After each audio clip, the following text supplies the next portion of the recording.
I'm from Minneapolis, Minnesota. I am a investment manager. I am not from Dallas, and as you can tell, I am not built for Dallas. And so being down here, this is my fourth outfit this morning, so it has been quite the start. Yeah, like I said, we're going to be talking a little bit today about financial literacy, financial planning, investment management. This QR code, it does not track anything. It's just, it lands on my page. So it has my contact information.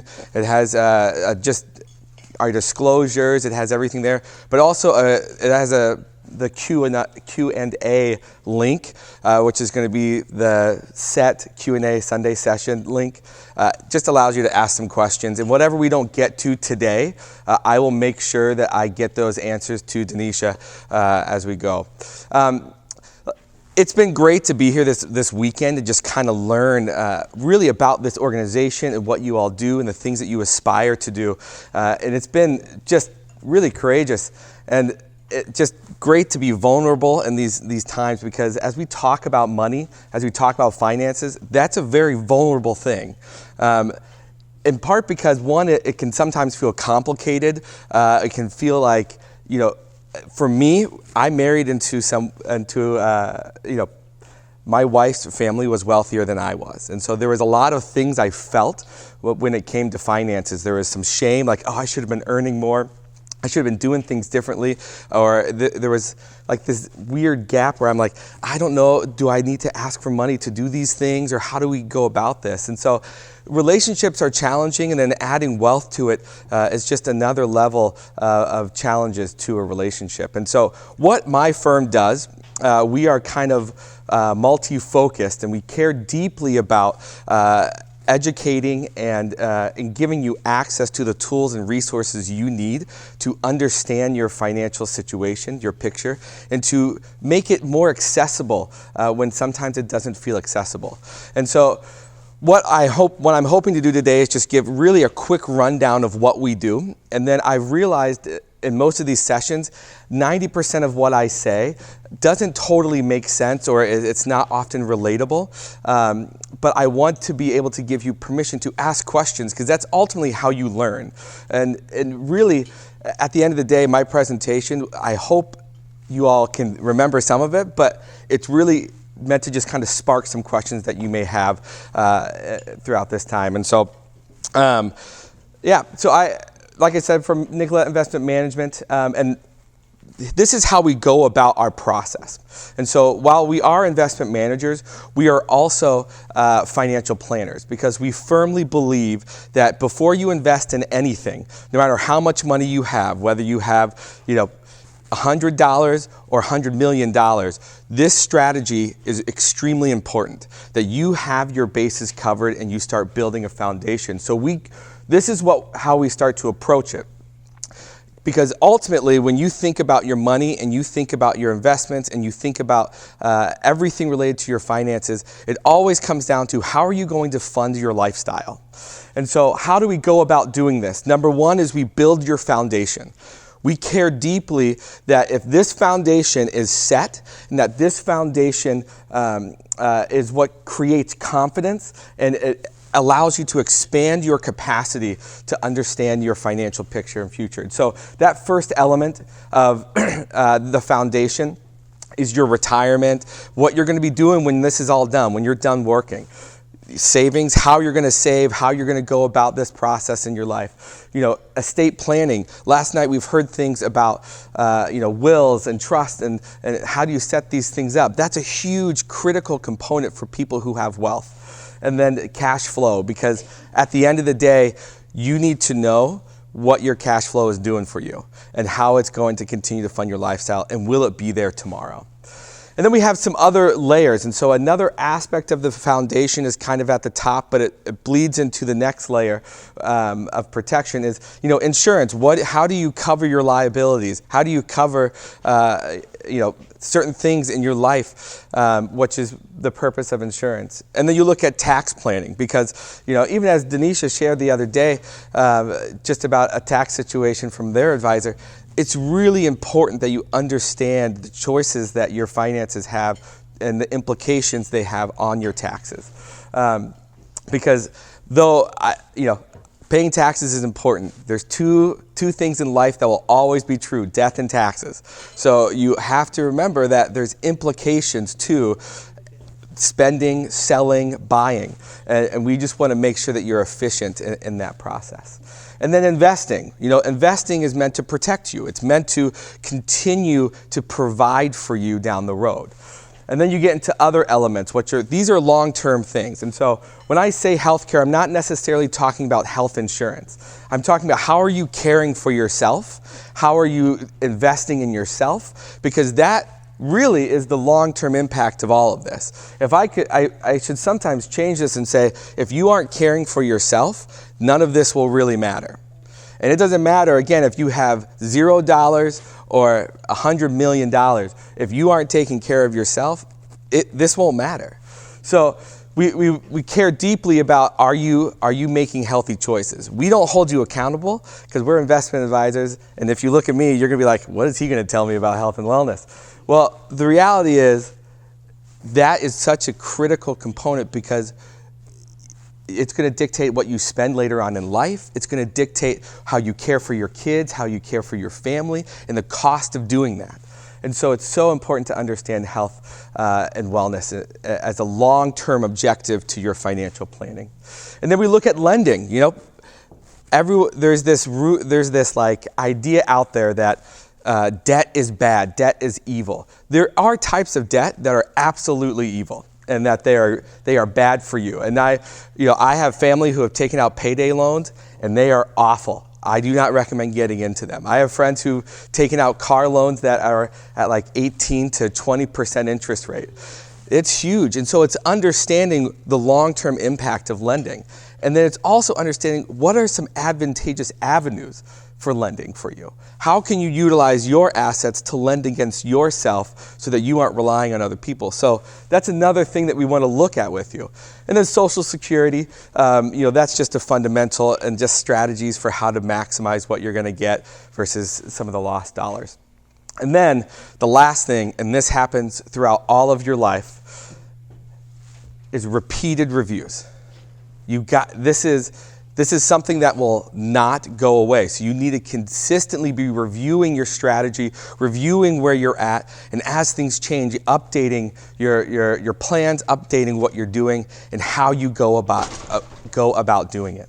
And so when we look at the planning process, it feels burdensome. That's a lot of stuff. And I just said a ton of words that I don't know how you all relate to some of them, but when I started out, when I got married, I was like, why are we estate planning? We don't have money for this.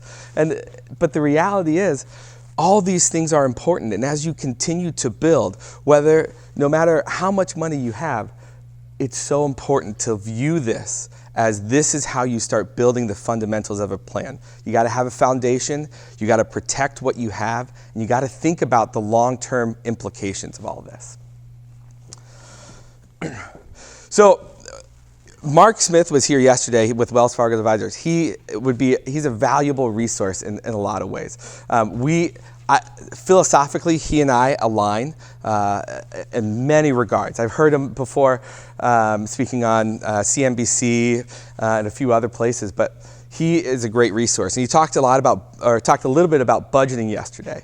But one of the things I want to equip you with is just budgeting is such a multifaceted, and it can mean so many different things to so many different people.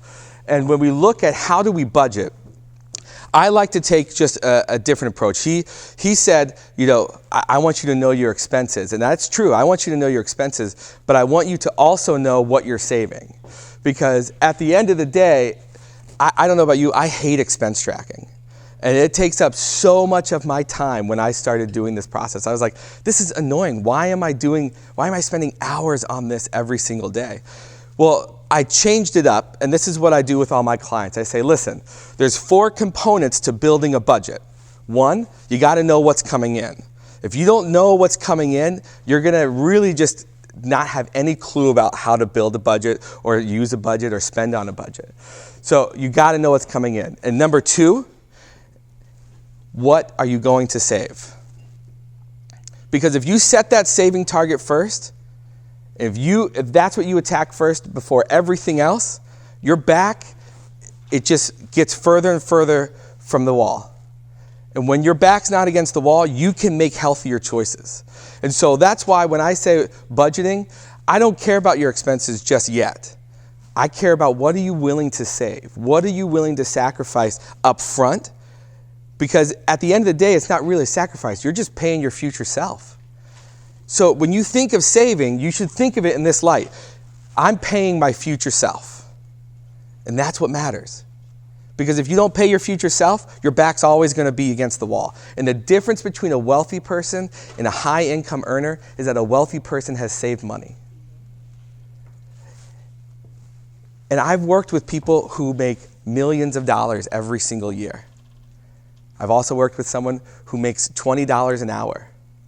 And when they came to retirement, the person who made $20 an hour had $1.5 million, and they retired last week. The person who is making millions of dollars right now, they have $800,000 saved. They have so much debt, and they have to end up selling a couple of their assets in order to cover some of their liabilities coming up. You all know the statistics. I don't want to be up here negative, because at the end of the day, you all have choices to make, and you all can do great things and have the resources in front of you to do great things. And you all are smart. You all are capable of doing all of this. And so that's why I always say, put the saving target first. Every dollar that comes in, if you say, I'm just going to take 30 cents of every dollar that comes in, and I'm just going to stash it away somewhere. I don't recommend that you put it under your mattress, but theoretically, put it under your mattress. Put it away. Your future self is going to thank you. And so that's the first goal for building a budget, is what are you going to save? Because then that informs everything else. What do you want to spend on? Because the next component is what goes out. You have two things, and this is what Mark talks about, and it's really important to know these two. What's fixed? What's discretionary? So the fixed costs are, these are the costs that aren't going away. They're staying there. They have to in order for my lifestyle to be what it is. And then the discretionary is spending whatever you want. By the time you get to discretionary, if you've saved and you've covered your fixed expenses, I don't care what you spend. And I tell that to every one of my clients. They're like, listen, I should probably, I should squirrel this away. I should do this. I'm like, no, you're okay. You've got to this point where you have this much money left over. Spend it. If you want to buy a new car, you want to buy toys, do it. You're welcome to do it. So then it gets to the last component of the budget. What is left over? What's the extra? And that's really just where we can start seeing some other strategic ways to build your portfolio and your estate. So that to me is really the four basics of a budget, all right? What comes in, what gets saved, what gets out, what goes out, what is left over. And then, because we're investment managers, I like to talk real quick about investment strategy, all right? When I like to just boil it down to two things that I care about. One, time. Two, withdrawals. How long are you going to be in that investment? How much do you need from that investment? If you can answer those two questions with any investment, then you can go in there confident with what you're about to spend your money on. So if you can look at a real estate property and you can say, listen, I want to keep this for 20 years. I need it to do this. And I'm not going to withdraw any money for 20 years. You can make a choice right there. If you understand time and withdrawals, it informs what you're doing. And so the two components of every investment strategy that we look at, because it helps inform what you're going to invest in. If you're like, I need this money in a year, it may not make sense to go into stocks. It may not make sense to go and buy this car. It may not make sense to buy real estate. It might make sense to buy a bond. So we look at this as, equities and alternatives. That's long-term strategy. Fixed income, that's short-term. That funds your cash flow. Bonds are a great resource to fund your cash flow and protect cash flow as well. And that gets me to really my last point. which is, what is our investment strategy? What are the buckets that we build in order for us to holistically build a portfolio? And I always say the first thing you should do is protect your cash flow. If you don't have cash flow in the future, it could be a detriment to yourself, to your family, to those around you, because cash flow is such a critical component to your portfolio. You have to be able to provide. And how do you do that? You fill that bucket first. If you know that you need $100,000 a year or $500,000 a year, you save and fill that bucket first. So you need, let's say $500,000 a year to live. So then you need to have a portfolio that's around $10 to $12 million just in cash flow. And then you can have that $500,000 for the rest of your life. Now, that's not a guarantee, but theoretically, you look at it as, okay, if I'm taking 5% of $10 million, that's $500,000. And then if I'm only taking 5%, historically, you start to see the stock market can grow, a little bit above that, and has been since, the 1930s. So it protects you when you have cash flow. You want to fund your lifestyle, and you think of it in that light. Fill that bucket up first. And then once that bucket's full, you go on to the next one. You look at, alternative assets. When I say alternative assets, that's like cryptocurrencies, commodities. It's just some of these other things out there. Mark, I agree with him. I don't understand crypto, and so I don't invest in things that I don't understand. But the reality is that there's a lot of people. There's a ton of people in the NFL and in the NBA and in the MLB who that's what they do. There's some people who put all of their money in crypto. I would not recommend doing that because it doesn't fill the first bucket. You need cash flow. And when it's down 80%, you don't have cash flow. And so that can go into the next part. Okay, so maybe you have 10% of your portfolio is cryptocurrency. And then once you're done and you feel like, I have more, what else can I do? Real estate. Real estate is a great bucket to be putting money into. It's a great resource because dirt will always be valuable. So if there's a house there or an apartment complex or an office complex, whatever it might be, dirt will always be valuable. So there will always be a return of some sort on your real estate. And then we get into the last thing, which is private equity. And that is where you're owning businesses, where you're investing directly into small companies and small businesses, and you're providing basically ownership of a process. And so private equity can also mean you own businesses. And so we have, you heard from yesterday of these great leaders they own their own businesses or their own brands and all these things. And that's a great thing for you.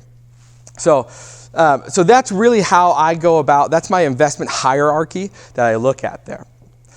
And then I am a fiduciary, so I'm an investment manager, and the reason I'm a fiduciary is because I am legally responsible to do what's in your best interest. And if I sell a product to someone, I don't sell products, I can't make commission legally. If I make a commission on something, it means I've sold you a product that is not for your best interest, but is instead a conflict of interest. And so as a fiduciary, we are fee only. So that means we don't own any of your assets, we don't custody any assets, and we don't go about telling you how you have to spend your money. So we are fee only, and here's our fee structure. And the reason I bring this up, because I think it's really important, and it brings up kind of my last point, which is this. It is so important when you're building wealth to own your assets and lease your liabilities. Own your assets, lease your liabilities. Because if you look at this, kind of our percent, you'll see that we aren't power of attorney. We don't write your checks. We don't, we aren't the ones who are going to be making investment decisions without your input. We have limited authority on accounts. And that all we do is trade And then we can't even change your address without your permission. We can't even reset your password without your permission to get in. So it's so important when you're talking to financial advisors out there, it's so important to understand what they stand for and how they get compensated. And so when we're just fee. So we're like third-party consultants for you. And we don't receive any soft dollars, so no commission, nothing like that. That does not mean that people who make commission are evil. That is not what I'm saying, so don't take that as what I'm trying to get at. But that's our standard. We're fiduciaries on your accounts. And it also means that if we make decisions that are against your interest and are better for us, you can hold us liable. And I think that that's important too. A lease liability? Yacht. Another great one is private jets. And so a little bit about me. I work with, I have no account minimum. So, a couple weeks ago, I'm signing up someone who has $250 to deposit. And then last week, I just met with someone who we're going to manage, of his entire estate, we're going to manage 15 million of it. And so I have no account minimums. We work with people of wide varieties. And so we have, I work with some athletes, some influencers, some brand builders. In fact, most of my new clientele is starting to be people in the influencer space who they've come into money a lot. And when they've come from almost no money or kind of middle class money, what they've entered into is, oh my gosh, I have all this, what am I going to do? So they're buying all these things. So a lease is kind of like, for them it was private jets. There's this one kid who he wanted to buy a private jet, and I said, are you gonna use that all the time, or are you gonna rent that out? And he just goes, no, I want one. And I'm like, lease it. Don't buy that, because that's gonna hold you back. So basically, I just say lease toys. Jet skis was another prime one, because you can get cheap jet skis and you can probably sell them, but if you're not going to use them consistently, then just lease them. And then otherwise it's just a huge cost for you. But yachts and small yachts, mini yachts, once you're at a certain point, like if you're in the upper $100 million range, like 400 million plus, you can buy your yacht. That's perfectly fine. But if you're in the, $1 to $100 million range, I recommend leasing it. It's just easier. What? Yeah. That's a great question. All right. So I have the poll up right now, and I have a few questions. All right. Come on, load. It's loading in. How do you talk to your kids about finances? Great question. Denise actually made a great point that I want to hit home. There are a lot of people who are going to be after your money and your kids' money. And it's going to be so important that you know who those people are. We've heard some of the trauma from some people out there. There's a lot of grooming going on in our industry. There's a lot of groomers who are agents as well. And I encourage you to always know these people. As a person whose family has been victimized by groomers, and as a person who understands what that means and the implications of the long term of their life, it is so important that you know who your kids are talking to and who your kids are going to be investing with. So if I could hit that point home over and over again, I will. But how do you talk to your kids about your finances? I do two things. One, it's just being open with them. Like being present and open and honest, and just say, hey, this is what we do. This is why we do it. And by the time they get their first job or their first paycheck, if you're helping them save that, that's a great thing too. But when it comes to talking with them, it's really just, building some of those fundamentals, helping them understand language, because that's often the first barrier. When I got into this and I said, estate planning, most people they don't need these massively complex estate plans. They need something that feels complicated to be turned into access to understanding. So when I think about talking with your kids, it's just explaining some of these words. And I think that that's going to matter long term for you. And then the other thing, and this is what we do all the time, young kids, and you're welcome to do this for free with me. If you want to talk with your kid in front of an investment manager, I'm happy to do that. I do that with young families all the time, especially these young influencers who are 14, 15 years old. I encourage, hey, let's talk with your parents. Let's work through this, unless there's an unhealthy relationship. But for the most part, I just have your investment manager, your financial advisor, talk with you and the kids. So that's a great thing. How do you build your kids' wealth? Great, that's a great question.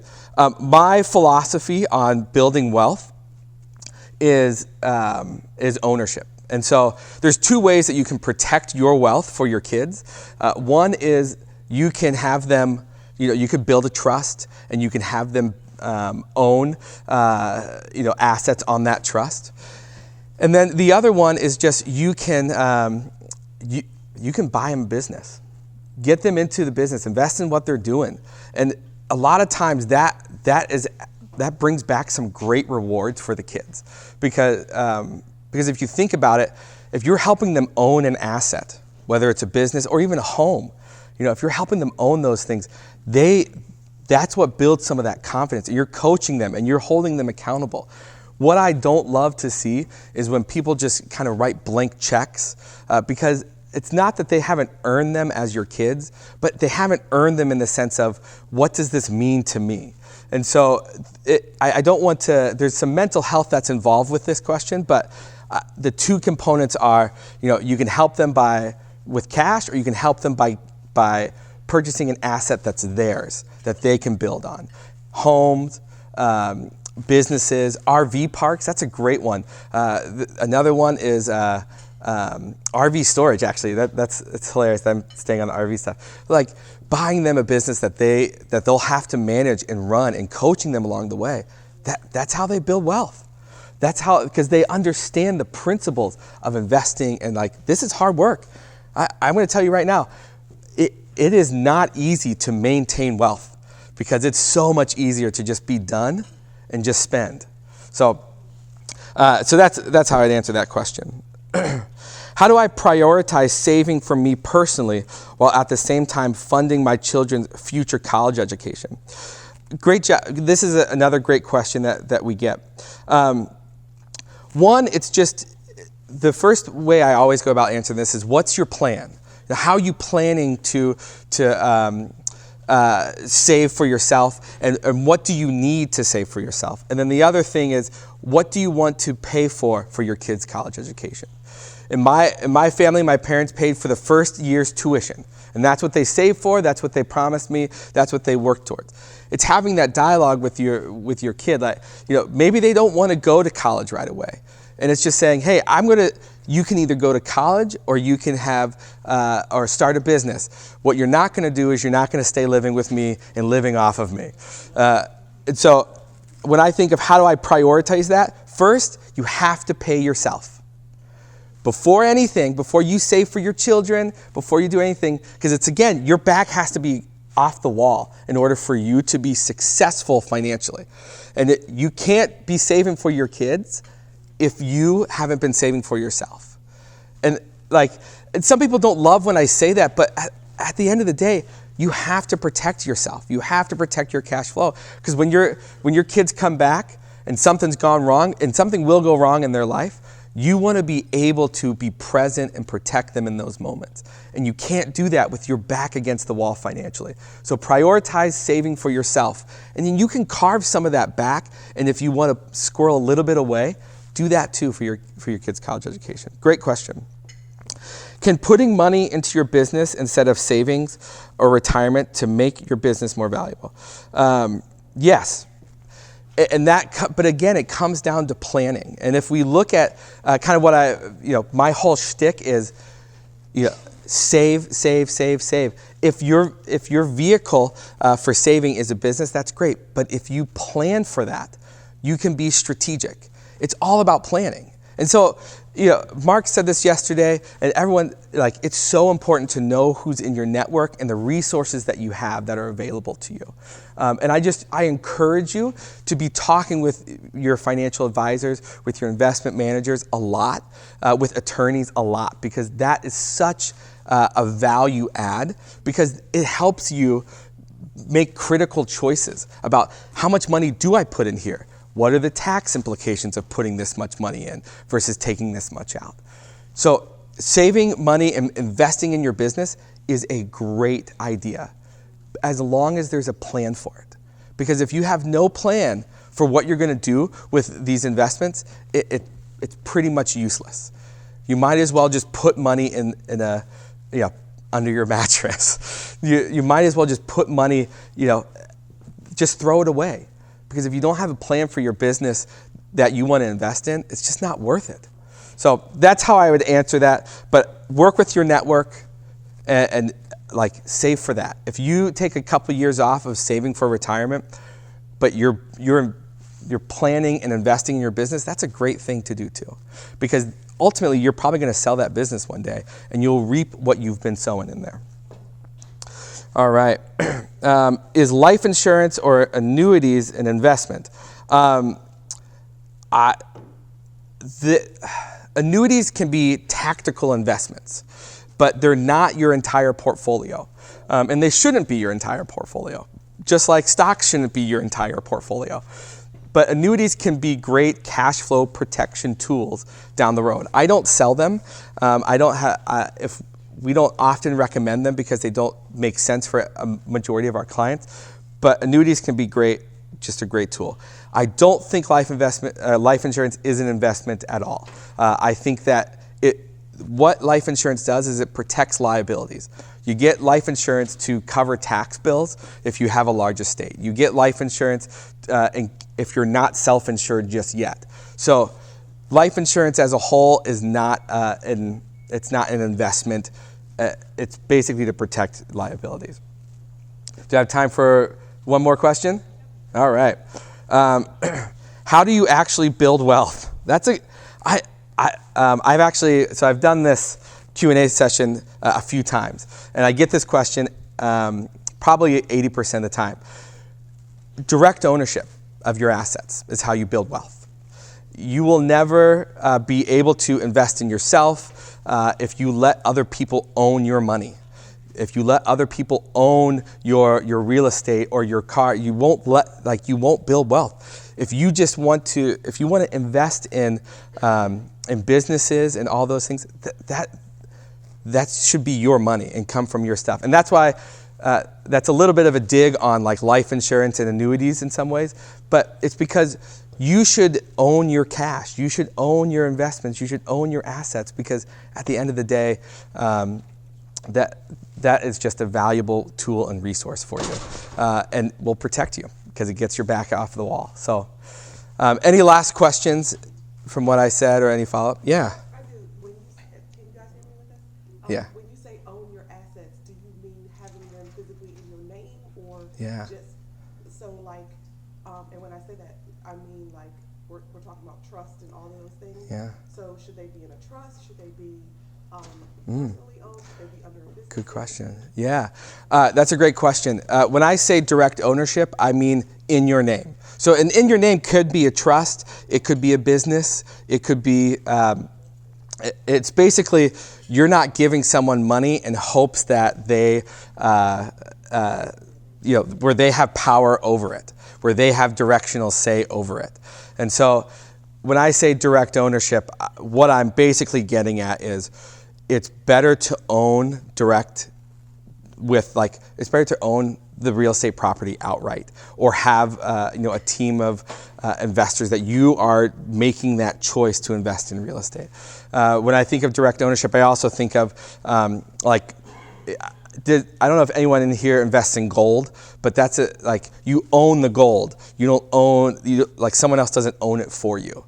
And the reason I say is because there's two. It's kind of twofold. When you directly own your assets, it holds you accountable. So there's some subjectivity to it. So if you're able to own it, then then it falls on you. And if you hire an investment manager, whomever, to help you with that, that's great and a great resource. But if it holds you accountable to understanding where your money is going and what you're doing with it. And then the other tactical reason is because you have control. You have control over your taxes. You have control over your state. You have control over your entire portfolio when you own something directly. And so it's that twofold. Like it's the accountability, subjectivity piece where I'm held accountable for the choices I'm about to make. And then the other one is and with that too, you don't have to go to anyone to ask permission to use money that you've earned. And then the other piece is just, when you own it directly, that control is key. And that you don't have to worry about someone else paying, writing a check for you or paying a bill or any of that. So that's a great question. Did I answer it enough? Okay, yeah. All right. Any other questions? Awesome. It has been an honor to be with you all today. Like I said, that QR code, it has my contact information. I'm not up here to sell anything to you or even a relationship with you. But if you have questions, also in the program, it's my information's in there too with the QR code. It has my cell phone and my business line and my email. I'm on Instagram. I don't know much about it, so I work with influencers, and they laugh at my Instagram tag is Cash Hayden, I think, and it's mostly just my kids. So, yeah, awesome. Well, thank you all so much. I appreciate it. Appreciate the time here today.